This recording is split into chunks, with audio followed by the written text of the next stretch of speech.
যতদিন হিন্দুস্তান থাকবে ততদিন গরিবে নওয়াজ থাকবে, যতদিন গরিবে নওয়াজ থাকবে ততদিন হিন্দুস্তান থাকবে। কেন গরিবে নওয়াজকে হিন্দুস্তান আমার রাসূলুল্লাহ দান করেছে, আতা করেছে, দিয়ে দিয়েছে। এ যুবকেরা, তরুণীরা, বাপেরা, গরিবে নওয়াজ যখন হিন্দুস্তানে আসলে, অনেক বড় কথা সংক্ষেপে দুই একটা বলি। একটা জায়গায় যেখানে গরিবে নওয়াজ বসলেন, ওই আনা সাগরের পাশে গরিবে নওয়াজ বসলেন, ওই জায়গায় বসার পরে আজানটা দিলে, আজানের পর নামাজ হয়ে গেল। এলাকার মানুষের অবাক হয়ে শুনতে লেগেছে, ইনারা আবার কারা? কেননা ভারতের জমিনে এই আজান কখনো মানুষ শোনেনি, ওই এলাকার মানুষেরা তখন দেখেনি। এ যুবকেরা, তরুণীরা, বাপেরা, সন্ধ্যা যখন আগিয়ে আসতে লেগেছে, রাজা সৈন্য সামন্তরেরা, রাজার লোকেরা এমন করে উট ঘোড়াকে নিয়ে এসে যে জায়গায় গরিবে নওয়াজ বসেছিল, ওই জায়গাতে উট ঘোড়া বাঁধার জায়গা। গরিবে নওয়াজকে এসে বলতে লাগলো, এই জায়গাতে রাজার উট ঘোড়া বাঁধার জায়গা, আপনারা অন্য কোনো জায়গায় যান, এই জায়গাতে রাজার উট বসবে, এই জায়গা থেকে আপনারা সরে যান। এ যুবকেরা, তরুণেরা, আমার গরিবে নওয়াজ বলল, বাবা অনেক জায়গা রয়েছে যেখানে খুশি বাঁধো না বাবা, এই জায়গাটাই কেন বাঁধতে হবে? কিন্তু তারা এক গোয়ারি করতে লাগলো, না এই জায়গাতেই বসবে, তোমরা অন্য কোনো জায়গায় চলে যাও। আমার গরিবে নওয়াজ ডাক দিলে, বাবা বাহাউদ্দিন চলো বাবা, বাবা কুতুবউদ্দিন চলো বাবা, এখানে রাজার উট যখন বসবে ওই উটই তখন বসে যাক। এ যুবকেরা, তরুণেরা, উট তো বসে গেল। পরের দিন আবার চড়াই নিয়ে যাবার জন্যে, এমন করে খাস বিভিন্ন জায়গায় চড়াবার জন্যে নিয়ে যাবার জন্য যারা উটের দায়িত্ব ছিল, তারা যখন উঠাতে লেগেছে, ওই উটকে আর উঠাতে পারছে না, হাজারো আঘাত করছে, উঠাতে পারছে না। রাজা পৃথ্বীরাজের কাছে খবর চলে গেল। পৃথ্বীরাজের কাছে সব ব্যাপারটা যখন খুলে বলল, পৃথ্বীরাজ বুঝতে পেরে গেল। ওই সময় পৃথ্বীরাজ খত লিখে দিল, আমার গরিবে নওয়াজের কাছে পাঠিয়ে দিল যে অবালা পশুগুলো খেতে পাবে না। গরিবে নওয়াজ বলেছিলেন, ইসলাম কখনো কাউকে কষ্ট দেয় না, জিনার হুকুমে বসে রয়েছে ওই উটেদের কাছে গিয়ে বলো তিনার হুকুমে উঠে যা, উঠতে লাগবে। বলার সাথে সাথে ওই উট কোনো উঠতে শুরু করে দেয়।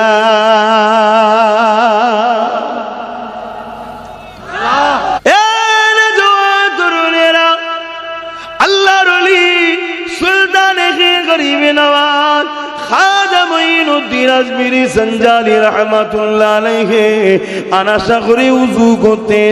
ওই আনা সাগরটা ছিল রাজার জন্য স্পেশাল। ওই জায়গাতে মুসলমান উযু করে নামাজ পড়ে, খাওয়া দাওয়া করে, পানি খরচ করে। এই খবরটা যখন পৌঁছে যায়, এমন করে গরিবে নওয়াজের কাছে সৈন্য পাঠিয়ে দেওয়া হয়, তেনাদের ঘরে আনা সাগরের পানি ব্যবহার করতে নিষেধ করা হয়। এ যুবকেরা, তরুণীরা, বাপেরা, এই গরিবে নওয়াজ হযরত কুতুবউদ্দিন বখতিয়ার কাকি রাহমাতুল্লাহ আলাইহিকে বললে, বাবা কুতুবউদ্দিন রে, যাও বাবা এক লোটা পানি তুলে নিয়ে আসো, না জানি আর হয়তো পানি ব্যবহার করতে দেবে না বাবা, এক লোটা পানি তুলে নিয়ে আসো বাবা। আমার গরিবে নওয়াজের হুকুম শুনে যখনই তিনার খলিফা মুরিদ যখন পানিটা উঠাতে লাগলো, ওই সময় দেখা যায় সমস্ত পানি ওই লুটার মধ্যে চলে আসে। আরো জোরে বলুন সুবহান।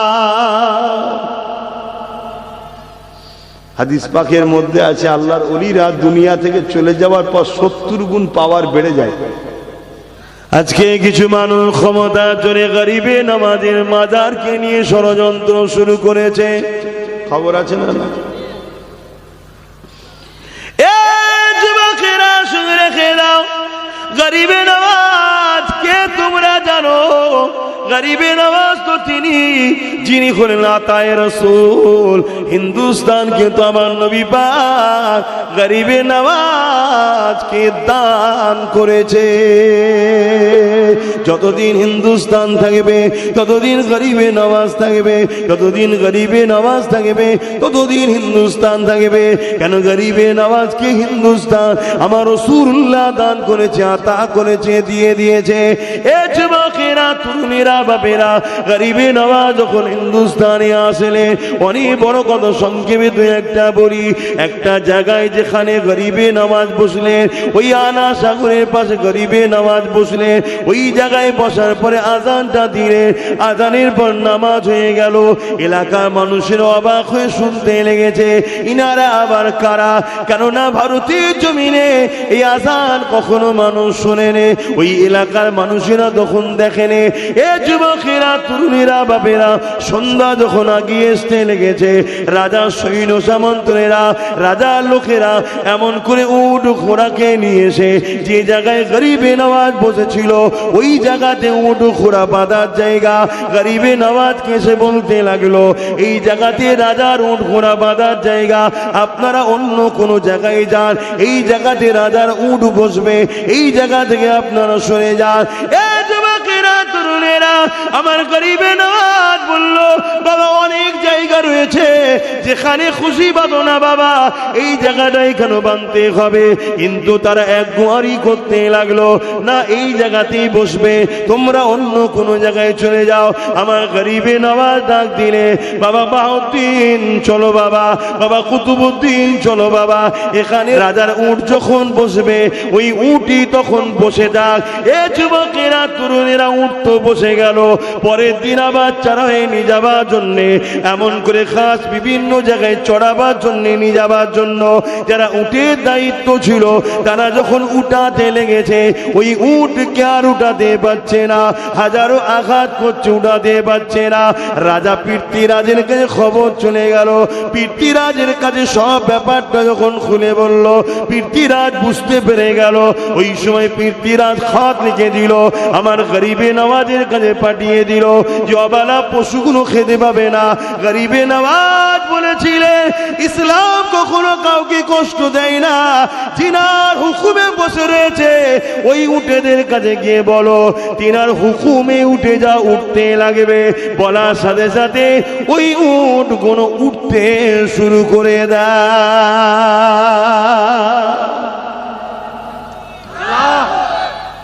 আল্লাহ, যে গরিবে নওয়াজের 850 বছর আগে বসানো উটকে উঠাতে পারে না, আজকে সেই গরিবে নওয়াজের মাজারের মার্বেল তোলা স্বপ্ন দেখছে একদল মানবরূপী পশুরা। এই শুনছেন তো নাকি?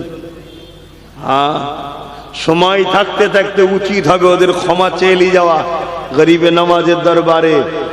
আর না হয় জাহান্নাম ইন্তজারে রয়েছে। আগ যখন ধরবে, আগুন যখন পাকড়াও করবে, রেহায়াত থাকবে না।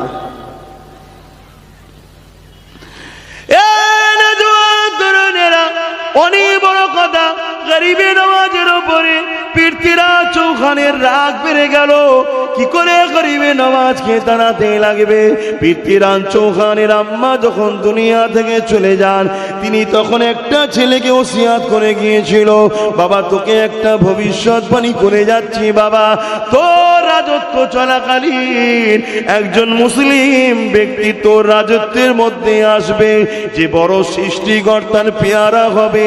বাবারে তার পিছনে লাগতে যাবি না, সে নাই সত্যের কথা বলতে আসবে, সে তোর রাজত্ব দখল করতে আসবে না, তাই তার পিছনে তুই লাগবি না। এ যুবকেরা তরুণেরা, খাজা গরিবে নওয়াজের খবরটা পেয়ে পৃথ্বীরাজ রাজা তখন মায়ের ওই লিখাটাকে খুললো। মায়ের লিখাটা খুলে যখন দেখতে লাগলো, মা বলতে লেগেছে, বাবা তোর রাজত্ব চলাকালে একজন মুসলমান আসবে বাবা, যে তোর রাজত্ব নিতে আসবে না, সে মানুষকে ইনসাফ দিতে আসবে, মানুষের অধিকার ফিরিয়ে দিতে আসবে, গরিবদের মুক্ত করতে আসবে, কৃতদাস প্রথা বন্ধ করতে আসবে, উঁচু নিচুর ভেদাভেদ বন্ধ করতে আসবে। তার পিছনে লাগবি না বাবা। অহংকার রাজা রাজত্বের গরমে পড়ে যখন এই লিখাটা দেখলো, ওই লিখাটা মায়ের লিখা না মেনে নিয়ে সে মনে মনে বলতে লাগলো, আমার মা যখন এই লিখাটা লিখেছিল বা ওসিয়াত করেছিল, তখন আমার মায়ের বয়স ছিল 90 বছর। মাথা ঠিক ছিল না মায়ের? বয়স হয়েছে, মায়ের ঠিক ছিল না। যদি মেনে নিত ধ্বংস হতো। ক্ষমতার অন্ধকার, ক্ষমতার যোগ। তরুণেরা, আল্লাহর ওলি সুলতানে গিনাতায়ে রাসূল গরিবে নওয়াজ খাজা মুঈনুদ্দিন আজমিরি সঞ্জালি হুজুর এমন করে আনাসাগরের পাশে উযু করে নামাজ পড়তেন। হুজুরের কথা একটু বলছি, অসুবিধা হচ্ছে নাকি? কেন আপনারা খবর পেয়েছেন তো হুজুরের মাজার নিয়ে বেয়াদবি করতে চাইছে, খবর পেয়েছেন তো নাকি? এটা কাদের দোষ বলবেন তো? আমাদের দোষ, অবশ্যই আমাদের দোষ। আমাদের গাফলতির জন্য সব হচ্ছে, অন্য কিচ্ছু না। তরুণেরা, আল্লাহর ওলি সুলতানে গরিবে নওয়াজ খাজা মুঈনুদ্দিন আজমিরি সঞ্জালি রাহমাতুল্লাহ আলাইহি আনাসাগরে উযু করতেন। ওই আনাসাগরটা ছিল রাজার জন্য স্পেশাল। ওই জায়গাতে মুসলমান উযু করে নামাজ পড়ে, খাওয়া দাওয়া করে, পানি খরচ করে। এই খবরটা যখন পৌঁছে যায়, এমন করে গরিবে নওয়াজের কাছে সৈন্য পাঠিয়ে দেওয়া হয়, তেনাদের ঘরে আনাসাগরের পানি ব্যবহার করতে নিষেধ করা হয়। এ যুবকেরা, তরুণীরা, বাপেরা, এই গরিবে নওয়াজ হযরত কুতুবউদ্দিন বখতিয়ার কাকি রাহমাতুল্লাহ আলাইহিকে বললে, বাবা কুতুবউদ্দিন রে, যাও বাবা এক লোটা পানি তুলে নিয়ে আসো, না জানি আর হয়তো পানি ব্যবহার করতে দেবে না। বাবা এক লোটা পানি তুলে নিয়ে আসো বাবা। আমার গরিবে নওয়াজের হুকুম শুনে যখনই তিনা খলিফা মুরিদ যখন পানিটা উঠাতে লাগলো, ওই সময় দেখা যায় সমস্ত পানি ওই লুটার মধ্যে চলে আসে। আরো জোরে বলুন সুবহান। হাদিস পাকের মধ্যে আছে, আল্লাহর ওলিরা দুনিয়া থেকে চলে যাওয়ার পর 70 গুণ পাওয়ার বেড়ে যায়। দুনিয়ায় থাকা অবস্থায় যদি গরিবে নওয়াজ এটা দেখায়, চলে যাওয়ার পর পাওয়ার কত বাড়ে? 70 গুণ।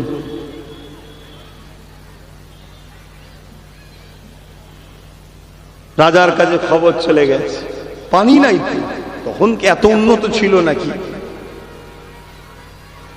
গলায় গামছা দিয়ে, না ঘিসড়ি দিয়ে ক্ষমা চাইছে গরিবে নওয়াজের কাছে গিয়ে, যে বাবা আমার ভুল হয়ে গেছে। হুজুর হুকুম করলেন মুরিদকে, যাও বাবা পানিটা ঢেলে দাও। আবার আনাসাগর কানাই কানাই হয়ে গেল। জোরে বলুন সুবহানাল্লাহ। আরো জোরে বলেন সুবহানাল্লাহ।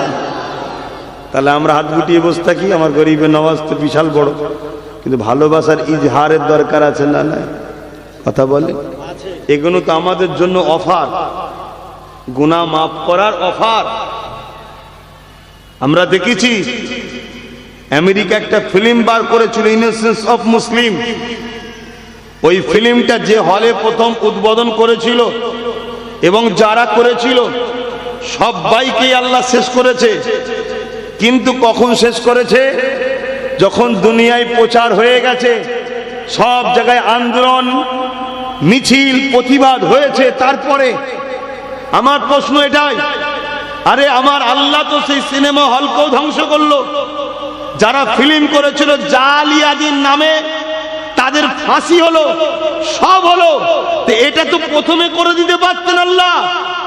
আরে প্রথম যদি করে দিত, এই লাখো কোটি নবীর গোলামরা যারা দুনিয়ায় চলতে গিয়ে পাপ করেছিল, অন্যায় করেছিল, কিন্তু রাসূলুল্লাহর এই অপমানকে সহ্য না করতে পেরে রাজপথে নেমে মিছিল করেছিল, এর বিনিময়ে আল্লাহ তাদের গুনাহকে মাফ করেছে। জোরে বলুন সুবহানাল্লাহ। তাহলে এই অফারটা, এই সুযোগটা পেত। কথা কিছু বুঝছেন না, বোঝেন না? অতএব আমার মসজিদে, আমার মাদ্রাসায়, আমার কোরআনে, আমার রাসূলে, আমার গরিবে নওয়াজের উপরে যারা চক্রান্ত করছে, এ জালিমদের তো আল্লাহ মিটাবেই, ইনশাআল্লাহ 100% মিটাবে। কিন্তু আমাদের জন্য অফার চলছে। আমরা যদি ভালোবাসার ইজহার করতে পারি, যেমন আমি লড়াই করছি, আমার ঈমান, আমি দরদ দেখাচ্ছি আল্লাহর মাহবুবকে ভালোবাসা, এর বিনিময়ে আল্লাহ আমার গুনাহ মাফ করবে। এটাই হলো অফার আমাদের জন্য। জোরে বলুন সুবহানাল্লাহ। কিন্তু দুর্ভাগ্যের বিষয়, এরপরও আমার নবীর এক উম্মতের মধ্যে একটা অংশ, তারা এখনো তো ঘুমিয়ে আছে। আছেন না? নাই? বাপেরা, নওজোয়ান তরুণেরা, ও নবী পাকের উম্মত উম্মতিরা, আমার গরিবে নওয়াজ সুলতানে হিন্দ কে জানো, যিনি একদিক দিয়ে হযরত ইমামে হাসান হুজুরের আওলাদ, আর একদিক দিয়ে ইমামে হুসাইন হুজুরের আওলাদ, দুই দিক দিয়ে তিনার সম্পর্ক, অর্থাৎ মুঈনুদ্দিন আজমিরি হাসানি ওয়াল হুসাইনি। এ যুবকেরা, তরুণেরা, আমার গরিবে নওয়াজ যখন হিন্দুস্তানে আসে, আমার একদিন রাস্তা দিয়ে যেতেছে, এমন সময় দেখা যায় একদল মানুষ আগুনের উপাসনা করতে লেগেছে। আমার গরিবে নওয়াজ সেখানে পৌঁছে গেলে, সেখানে দাঁড়িয়ে গিয়ে তাদেরকে বলতে লেগেছে, বাবারা তোমরা এখন কি করতে লেগেছো? তারা বলতে লেগেছে, আমাদের আগুন খুদার উপাসনা করতে লেগেছে। কতদিন করতে লেগেছো? তারা বলতে লেগেছে 40 বছর ধরে করতে লেগেছে। এ নওজোয়ানেরা, গরিবে নওয়াজ বললেন, তাহলে 40 বছর ধরে যখন তোমাদের বিশ্বাস আগুন খোদার পূজা করতে লেগেছো, তাহলে নিশ্চয়ই হাত দিলে পোড়াবে না, তোমরা কেউ একজন হাত দিয়ে দেখাও। তারা বলতে লেগেছে, আগুন তো পুড়িয়ে দেবে। আমার গরিবে নওয়াজ বলেছিল, আগুনের পুড়াবার ক্ষমতা নাই। আগুনের পোড়াবার ক্ষমতা আছে? ইব্রাহিম নবীকে পোড়ালো না কেন? আগুনের পুরাবার ক্ষমতা নেই। সব ক্ষমতার মালিক কে? জোরে বলুন না, আল্লাহ। তরুণেরা, তাদের মধ্যে থেকে একজন বলল, তাহলে আপনি হাত দিয়ে দেখান। আমার গরিবে নওয়াজ বলল, আমি তো আগুন দেবতার কোনোদিন উপাসনা করিনি। তোমরা যাকে খোদা বলে মানো, তার কখনো উপাসনা তো আমি করি না। আমি তিনার উপাসনা করি, যিনি হলেন একমাত্র মালিক আল্লাহ, তিনার উপাসনা করি। এ যুবকেরা, যখন তোমরা বলছো এই কথা বলে নিয়ে গরিবে নওয়াজ, তাদের একটা শিশু সন্তান ওই জায়গায় ছিল, ওই বাচ্চাটাকে নিয়ে আমার গরিবে নওয়াজ আগুনের মধ্যে চলে যায়। তাদেরই একটা বাচ্চা ওখানে ঘুরছিল, ওই মজুসিদের যারা আগুন উপাসনা করে, গরিবে নওয়াজ নিয়েছে কোলে, নিয়ে আগুনে ঢুকে গেছে। চিৎকার চেঁচামেচি শুরু হয়ে গেছে যে নিজে মরল, আমাদের বাচ্চাটাকেও পুড়িয়ে দিল। লোক ভিড় জমছে। তখনকার সময় তো বাবা, এখন ফোন করলি যেমন গাড়ি চলে এসছে, ফায়ারের গাড়ি, তাও আসতে অনেক সময় লাগে, তার আগে সব পুড়ে শেষ হয়ে যায়। তখন তো এত উন্নতও ছিল না। দীর্ঘক্ষণ গরিবে নওয়াজ ভেতরে আছে, চারিদিক দিয়ে মানুষের জড়ো হয়ে গেছে। কি হয়েছে সবাই জিজ্ঞেস করছে, সবাইকে বিবরণ ওই অগ্নি উপাসকরা বুঝাচ্ছে, শোনাচ্ছে। আর ঠিক এমনই সময় আহা সুলতানে হিন্দ বাচ্চাটাকে সাথে করে নিয়ে কাপড় ঝাড়তে ঝাড়তে আগুন থেকে বাহির হচ্ছে। জোরে বলুন সুবহানাল্লাহ। আরো জোরে বলবেন না সুবহানাল্লাহ? নারে দিবা। আহা, একটা বিষয় খেয়াল করে দেখেছেন, একটা বিষয়, একটা মুশরিকের বাচ্চা গরিবে নওয়াজের কোলে। গরিবে নওয়াজ নাই আল্লাহর ওলি, নবীর খানদানের সন্তান, তিনি নাই পুরল না, কিন্তু মুশরিকের বাচ্চা সে পড়ে না কেন? কার বাচ্চা বড় কথা নয়, আল্লাহর বন্ধুর কোলে আছে, এটাই আল্লাহ পাক পছন্দ করেছে। জোরে বলুন সুবহানাল্লাহ। আমার বন্ধুর কোলে যে থাকবে তাকে আমি পুড়িয়ে দিই? হায় হায় হায় হায়, আজ আমাদের যুবকরা কাদের কোলে দুলছো? আজকে আমরা সহজে পেয়েছি ধর্মকে, তাই গুরুত্ব নাই। অথচ এই দিনটাকে আমাদের কাছে পৌঁছাতে গিয়ে আল্লাহ নবী, নূর নবী, দয়া নবী, নবী পাককেও কত কষ্ট করতে হয়েছে। এমনও দিন গেছে আল্লাহ নবীকে পেটে পাথর বেঁধে থাকতে হয়েছে। এমনও দিন গেছে আল্লাহ নবীকে পাহাড়ে গিয়ে গাছের পাতা ফলমূল খেয়ে জীবন ধারণ করতে হয়েছে। কেন? নবী নাই কথা বলেছে, সত্য কথা বলেছে। আবু জেল, উতবা, সাইবা, আবুল আহাব আমার নবী পাকের বিরুদ্ধে লেগে গেছে। বাপেরা, নওজোয়ানেরা, এ নবী পাকের প্রেমিকেরা, দুনিয়া দুদিনের আজ আছি কাল নাই। মনে রাখবেন আল্লাহ পাক সবার কাছ থেকে হিসাবটা নেবে। ওরে আমার বান্দা বান্দিরে, আমার দিনের জন্য কি করলি বল? আমি আল্লাহ তোদেরকে দুটো হাত দিয়েছিলাম, এই হাত দিয়ে তোরা নানা রকম নিজের উপকারে কাজ নিয়েছিস। আমার দিনের জন্য কি করেছে বল? ওরে আমার বান্দা বান্দিরে, আমি আল্লাহ তোদেরকে দুটো পা দিয়েছিলাম, এই পা দিয়ে তোরা নিজের ফায়দার জন্য অনেক কাজ নিয়েছিস। আমার দিনের জন্য এই পা দিয়ে তোরা কি করেছি বল? ওরে আমার বান্দা বান্দিরে, আমি আল্লাহ তোদেরকে সুন্দর জীবন দিয়েছিলাম, সুস্বাস্থ্য দিয়েছিলাম, ক্ষমতাবান করেছিলাম। তোরা আমার দিনের জন্য কি করেছিস আজকে তোরা জবাবটা দে। আলেমরা মিথ্যা কথা বলছে না, জবাব আমাকেও দিতে হবে, আমাদেরকে দিতে হবে।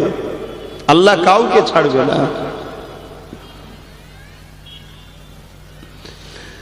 এই নওজওয়ানেরা, এবার নবী পাকের প্রেমিকেরা, তাই তো বুঝাতে বারবার চাই, ইসলামকে মহাব্বত করেন, ভালোবাসেন, পেয়ার করেন, নিজের ধর্মের উপরে ভক্তি মহাব্বত রাখেন, নবী পাকের দেখানো রাস্তাতে জীবন করার চেষ্টা করে। দুনিয়া তো সম্মানিত হবেন, আখিরাতে নাজাতটা পেয়ে যাবেন। ইসলাম যেখানে নাই ওখানে মা বেটার মধ্যে কোনো ভালোবাসা সম্মান নাই। ইসলাম যেখানে নাই ওখানে স্বামী স্ত্রীর মধ্যে প্রেম নাই, ধোঁকাবাজি থাকে। ইসলাম যেখানে নাই ওখানে গরিবের কোনো সম্মানও থাকে না। ইসলাম যেখানে নাই ওখানে পূজা কোনো মানুষের মতো করে বাঁচতে পারে না। ইসলামই একমাত্র সমাধান তোমাকে আমাকে দুনিয়া আখিরাতে নাজাত দিতে পারে।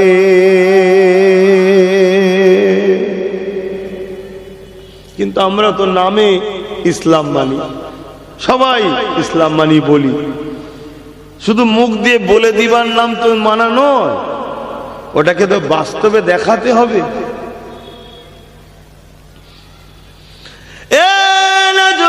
তরুণেরা, আল্লাহ কোরআনের মধ্যে জানিয়ে দিলেন, উদখুলু ফিস সিলমি কাফা, তোমরা পরিপূর্ণভাবে ইসলামের মধ্যে আসো। যেভাবে সাহাবা হুজুররা এসেছিলেন, সাহাবা হুজুররা আমার নবী পাকের হাতে হাত দিয়ে যেভাবে ইসলামের মধ্যে এসেছিলেন, এ যুবকেরা, তরুণেরা, বাপেরা, আজ আমাদেরকে নামাজে পাওয়া যায় না, অথচ নামাজ না পড়লে আজ আলিম উলামারা তোমাদেরকে বারবার বোঝায়, অথচ আমার নবী সাহাবারা নামাজের জন্য বড় দিবানা হয়ে থাকতো, অথচ নামাজ পড়তে গেলে তাদেরকে হাজারো বাধা দেয়া হতো। আজ তোমাকে বারবার ডাকা হচ্ছে, তুমি বুঝতে পারছো না, কাল তুমি মসজিদে যাওয়ার স্বপ্ন দেখবে, মসজিদই খুঁজে পাবে না। বুঝছো তো নাকি? এটা কাদের গাফলতির জন্য হবে? আমাদের। যেমন আজকে মাহফিলে গাফলতি, মসজিদগুলো গাফলতি হচ্ছে না হয়নি? কথা বলো, মসজিদগুলো বিরান হচ্ছে না হয়নি? ওই গুটি কত মুরব্বী ছাড়া মসজিদে দেখা যায়? দেখা যায় না। আল্লাহ কেড়ে নেবে মসজিদ আমাদের থেকে, জালিম সরকারকে দিয়ে, জালিমদের দিয়ে কেড়ে নেবে। আমার আল্লাহ কোনো মসজিদের মুখাপেক্ষী নয়, শুনছো তো নাকি? আল্লাহ তার ঠিক প্রতিশোধ যে জালিমরা করবে তার থেকে নেবে। কিন্তু তোমাকে আমাকে কতটা বেউজ্জতি করবে দেখো, যে তোমার চোখের সামনে তোমার ঘরে, খোদার ঘরকে ধ্বংস করে দেবে, তুমি কিছু করতে পারছো না। এর থেকে বড় লজ্জা ও বেশরম কি আর হতে পারে? আমার কথা বুঝছেন? এই কথাটা বুঝতে গেলে ঈমান থাকা দরকার, ঈমান না থাকলে কথা বুঝতে পারবেন না। আবার বাপেরা, নওজোয়ান তরুণেরা, এ নবী পাকে প্রেমিকেরা, এ নওজোয়ানেরা, আজ থেকে 3-4 বছর আগে যা বলেছিলাম আজকে অক্ষরে অক্ষরে মিলে যেতে লেগেছে। আজ থেকে 3-4 বছর আগে বলেছিলাম এমন একটা দিন আসবে আপনি মসজিদে ঢুকতে যাবেন, আপনাকে AK-47 দিয়ে বাধা দেওয়া হবে। 3-4 বছর আগে বলেছিলাম একজন কেউ দাঁড়িয়ে গিয়ে কেস করে দেবে, কোর্ট ফাইনাল দেবে, যতক্ষণ না সমাধান হচ্ছে মসজিদে কেউ যাবে না, তালা মারা থাকবে। হচ্ছে না, হয় না? এর জন্য যারা এই কাজ করছে তারা দোষী না তার আগে আমরা দোষী? কেন সবাই মহল দেখে নিয়েছে যেখানে 2-5 জন আছে, মসজিদে যায় 2-5 জন। এদের যুব সমাজ মসজিদের উপর দরদ নাই, এদের যুব সমাজের দরদ গানে, যাত্রায়, ফাংশনে, সিনেমায়, থিয়েটারে, বেঈমান নেতাদের কাছে। অতএব গান বাড়াও, সিনেমা বাড়াও, যাত্রা বাড়াও, ফাংশন বাড়াও, মুসলিম মহল্লায় মহল্লায় ফাংশন দাও। তোমার গ্রাম থেকে 10টা ছেলেকে কিনে লিয়া হবে যে তোদের এলাকায় ফাংশন দিবি, যত খরচ সব আমার, এক্সট্রা তোদের 10 জনকে 2 লাখ কোটি টাকা দেবো। যাক 50 লাখ খরচ, 50 লাখ খরচ হোক, কিন্তু এই 50 লাখ খরচ করার পরে কি হবে? ঐতিহাসিক আদিনার মতো মসজিদ হাতছাড়া হবে। কথা মাথায় ঢুকছে না? ঢোকে না? মুসলমান ঘরের ছেলে মেয়েরা, তরুণেরা, এ নবী পাকে প্রেমিকেরা, ভুল আমাকে বুঝবেন না। আল্লাহ নবী বড় কষ্ট করে দিন ইসলামটা দিয়ে গেছে, আমাদের উপরে দায়িত্বটা কিয়ামত পর্যন্ত রয়েছে। আমরা যদি সেই নবীর দিনকে নিয়ে তামাশা বানাই, আল্লাহ অবশ্যই আমাদেরকে বেউজ্জতির মরণ দেবে এবং পরকালে আল্লাহ পাক আযাবে জাহান্নামটা দিয়ে দেবে। এ আমাদের দায়িত্ব রয়েছে। দুনিয়া জমিনে যেমন সংসারকে দেখতে হবে, দুনিয়া জমিনে যেমন হালাল ইনকাম করতে হবে, দুনিয়াদারি করতে হবে, তার পাশাপাশি মনে রাখবে এই কাজগুলোকে ধর্ম অনুযায়ী করতে হবে এবং নিজে ধর্মের উপরে ভক্তি ভালোবাসা রাখতে হবে। এর মানে এটা নয় অন্য কারো ধর্মের উপরে তুমি আঘাত দেবে না। ইসলাম কাউকে আঘাত দিতে শেখাই না, আমরা দিইনি, কখনো দিয়েছি নাকি?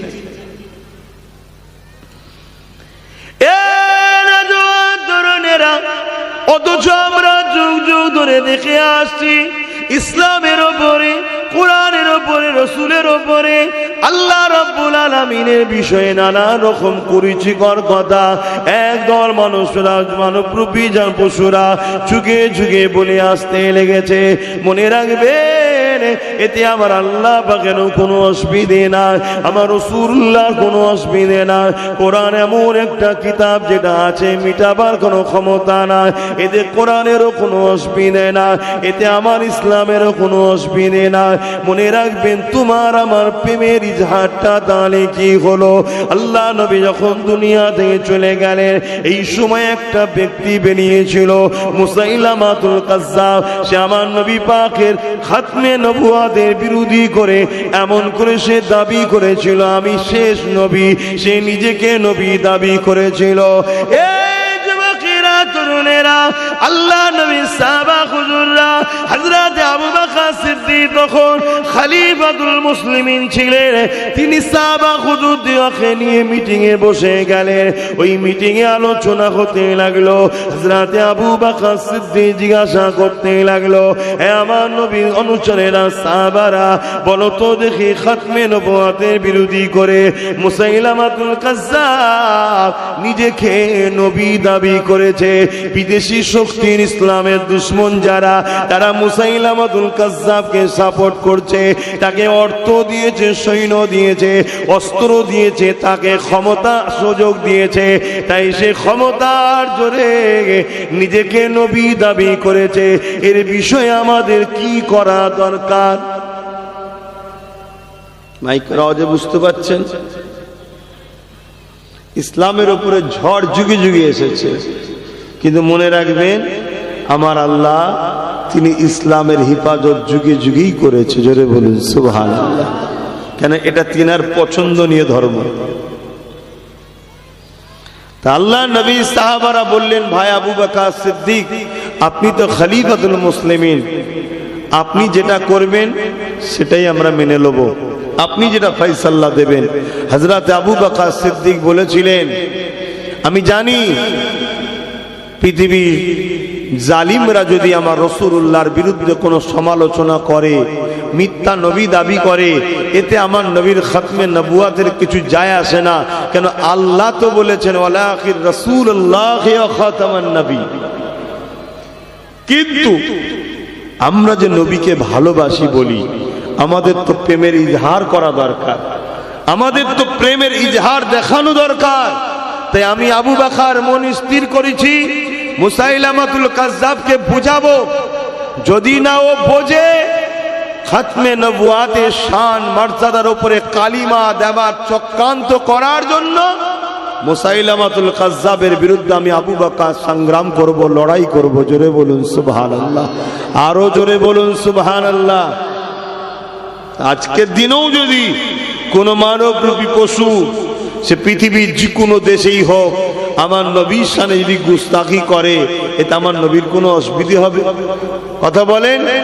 ঠিক তেমনই মুসলিম ঘরের ছেলে দাবি করে আমরা যদি নবীর থেকে দূরে সরে যাই, আমার নবীর কোনো অসুবিধা হবে? কিচ্ছু হবে না। আল্লাহ বা যখন আমার নবী পাক কের শান মর্যাদা যখন আল্লাহ বা বাড়িয়ে দিয়েছে, এখানে দুনিয়া কি করতে চাইছে, দুনিয়া কি বলতে চাইছে, ওটা বড় বিষয় নয়।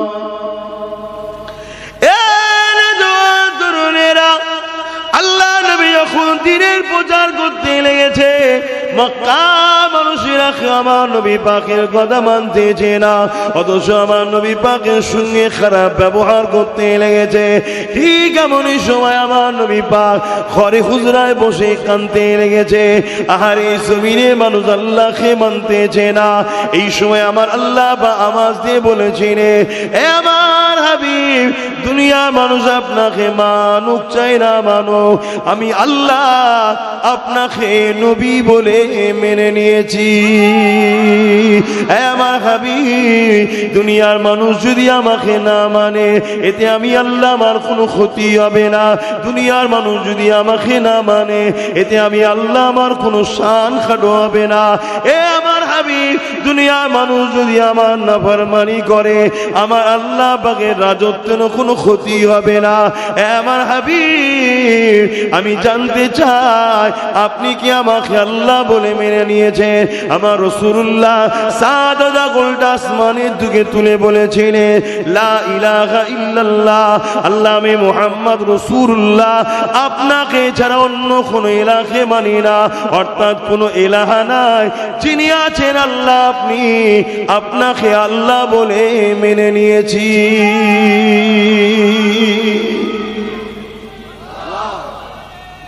আল্লাহু আকবার। ইয়া রাসূলুল্লাহ, ইয়া রাসূলুল্লাহ, আল্লাহকে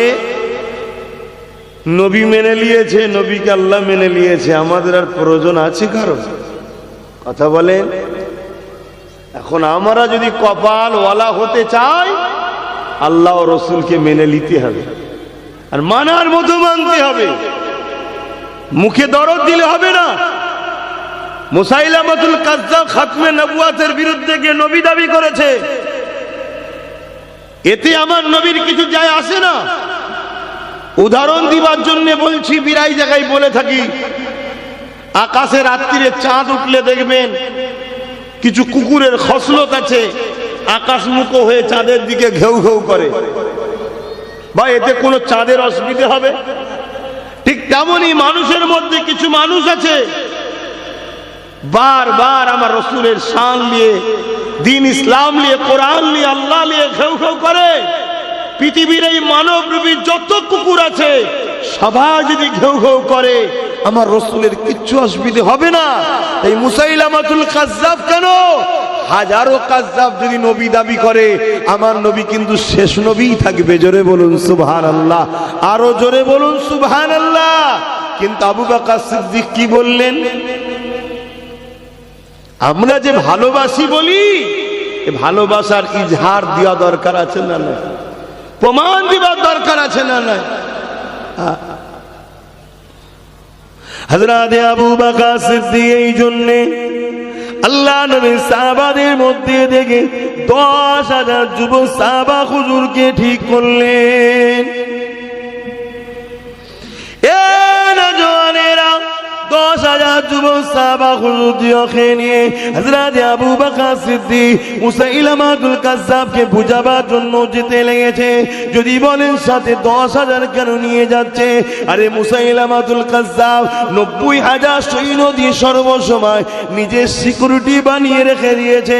90,000 একটা দুটো নয়, বিদেশি অর্থ দিচ্ছে, বিদেশি শর্ত দিচ্ছে, বিদেশি অর্থ দিচ্ছে, বিদেশি অস্ত্র দিতে লেগেছে। কেননা তারা আমার নবী পাকের দুশমন যারা, তারা চাই মুসাইলামাতুল কাজ্জাবের দ্বারা মিথ্যা নবী দাবি করে আমার নবীর উম্মতদের মধ্যে বিভ্রান্ত তৈরি করে দেব। এ যুবকেরা, তরুণেরা, বাপেরা, হযরত আবু বকর সিদ্দিক এই 10,000 যুবক সাহাবাদের নিয়ে মুসাইলামাতুল কাজ্জাবের দিকে রওনা দিল। মুসাইলামাতুল কাজ্জাবের কাছে গিয়ে হযরত আবু বকর সিদ্দিক তাকে বুঝাতে লাগলো, কুরআন যেখানে গাওয়া দিয়েছে ওয়ালাকির রাসূলুল্লাহ ওয়া খাতামান নবী, নবী যখন শেষ নবী, কেন তুমি উম্মতের মধ্যে বিভ্রান্তি ছড়াও? কেন তুমি ফিতনা লাগাতে লেগেছো? আবু বকর সিদ্দিক এইভাবে বুঝাতে লেগেছে। কিন্তু মুসাইলামাতুল কাজ্জাব আবু বকর সিদ্দিকের কথার দিকে কর্ণ দেয়নি। সে দেখতে লেগেছে আবু বকরের দিকে 10,000 রয়েছে আর আমার দিকে 90,000 রয়েছে। এই সুযোগটাকে কাজে লাগিয়ে আবু বকর সিদ্দিক সহ 10,000 নবী সাহাবাকে কতল করতে হবে। শুনছেন?